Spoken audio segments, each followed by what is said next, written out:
Namor is a 2-star difficulty character. He is a DPS that I was enjoy playing. I like his kit pretty well. He has a lot of cool things, but the majority of his quote-unquote power budget is Aquatic Domination, his E, the little monster spawns. They don't go very far when you spawn them, so you kind of just want to pluck them down where, behind doors or behind the cart or kind of behind cover to cover your own ass. Putting them out front doesn't really do you a lot of service. They only have about 100 health, so anything sneezes on it, they go. So ideally, you want them to last a full 8 seconds. These are not fire and forget or sit and forget until they're gone. They're 8 seconds, and they got to put a new one down. Now, the important part of his kit is basically the cooldown. So you have 2 charges of the monster spawn, Aquatic Domination. Now, the default charging rate, doing nothing, you'll get a charge at roughly about 12 seconds. And his left click, Trident of Neptune, gives you charge per hit.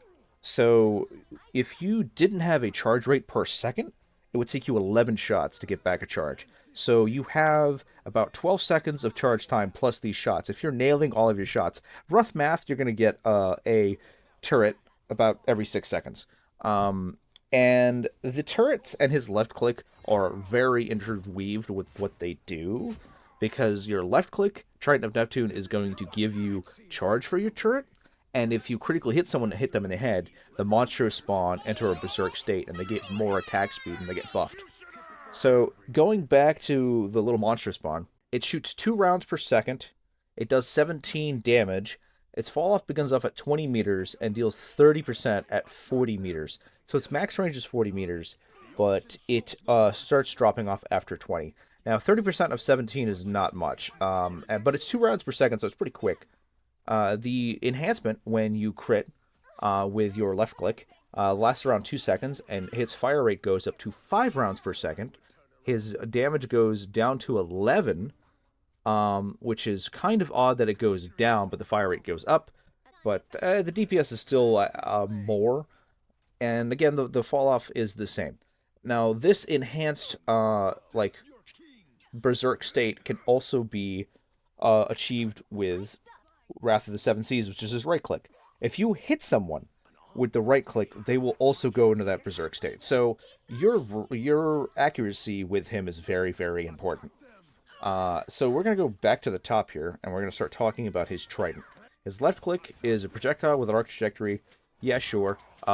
It's kind of finicky to land. It doesn't go very fast, but I feel like for the most part, it's kind of silly. If I'm aiming for someone else and people are strafing doors and I'm just chucking these things, they're slow enough that I miss the guy I was aiming for and I hit somebody else. But it still does the damage. So the fire rate is one round per second. It's 1.09. So that's what I'm saying, like roughly you get a monster spawn at 6 seconds, probably 7 seconds if you're nailing these things perfectly. It does critical hit, which is pretty neat, and it hits like a truck. Honestly, if you're hitting people with these, it's very, very good. Um, I'm bouncing around a little bit here, but the Wrath of the Seven Seas is our right click. Now it follows the same projectile, but I feel like it mixes up your auto attack chain, because I feel like I'm throwing like my normal left clicks, and if I left click, right click, left click, I throw 3 spears pretty quickly. Um, so it is a pretty decent one. It's only 40 damage. Its projectile speed is the same, but it has a spherical radius, so it can splash a little bit. So when it hits something, it's going to deal 40, and then it's going to hit someone for 60 in the spell field damage radius. But again, 3 meters is not very big. You'd have to be basically, both targets would have to be hugging each other. And after the 3 meters, it goes to 50%, which is funny because basically you deal 60 damage, spell field damage, up to the 3 meters, and when it hits the 3 meters, you deal 30 damage. So, like, it's interesting. It's weird, but it also enhances the projectile damage of the monster spawn up to 60. Okay, so your Trident of Neptune is buffing them, and on critical hits buffs them. This thing, if you hit somebody, your spawn hits like a truck. A lot of the times, I'll plop 2 of these down when I see a Spider-Man coming towards me, and when he's about to do his combo or hit me, I throw my right click at him, and he gets pretty shredded. At a cooldown of 6 seconds, it's pretty spammable too. So You kind of want to use this in conjunction with your aquatic domination, with your monster spawn. It's good to kind of throw these out there, but be a little conservative with them in a sense that, like, if you have two of your turrets up and you're ready to go and someone's rushing you, nail them with it. Or if you're about to kill someone, yeah, do that left click, right click, left click to try and burst them down. His shift ability is neat. I think it's one of the best like survival tools in the game, but I also feel like your positioning should be good enough that you shouldn't use this too often. And so you get flanked or messed with, and you just hit this. This person's going to be trying to kill you or stare at you, or they're going to have to move to a different target, and you just go straight up. Like, you could fly around with it, but my best thing to tell you is to go straight up as far as you can go, and hold space so you have your decreased fall. So a lot of melee characters are just looking at you going, "Huh?" while you're throwing spears at them. It gives you about 1 or 2 seconds, and sometimes that's just enough. But using this thing is good for like big ults, like Scarlet Witch, like Iron Man's Ionic Pulse, or whatever the hell it's called. Problem though, if your entire team, or like 3 or 4 members of your team, get wiped out and you're the last one standing, you're kind of screwed anyway. So, watch your positioning. His team up ability um, is with Luna Snow.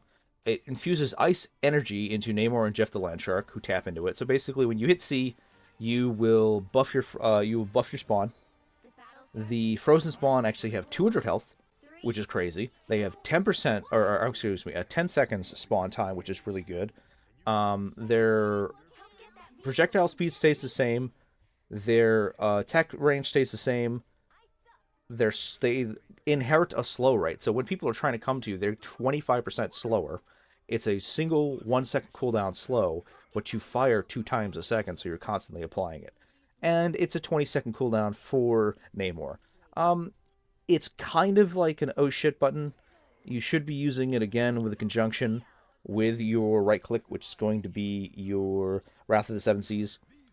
The Frozen Spawn, like Luna Snow, is already a good support, and now combo her with Namor, which is a very, very good DPS. I feel like sometimes you might not, like, actually, not sometimes. You're going to be the top of the charts with damage.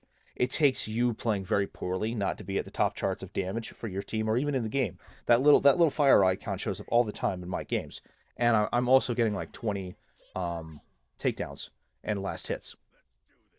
So the enhanced spawn get the same 5 rounds a second. Their duration is 2 seconds for the rage. Frozen spawn damage is 16, and so basically it's kind of the same. Now his last thing is the Horn of Proteus. You summon Giganto, he leaps on top of enemies. It's a giant Shamu splash down. Woo. It's a good one. I like it. It's a cylindrical spell field with an inner radius of 3 meters, and an outer radius of 8 meters, and a height of 3 meters. So anyone above 3 meters is not going to hit by it.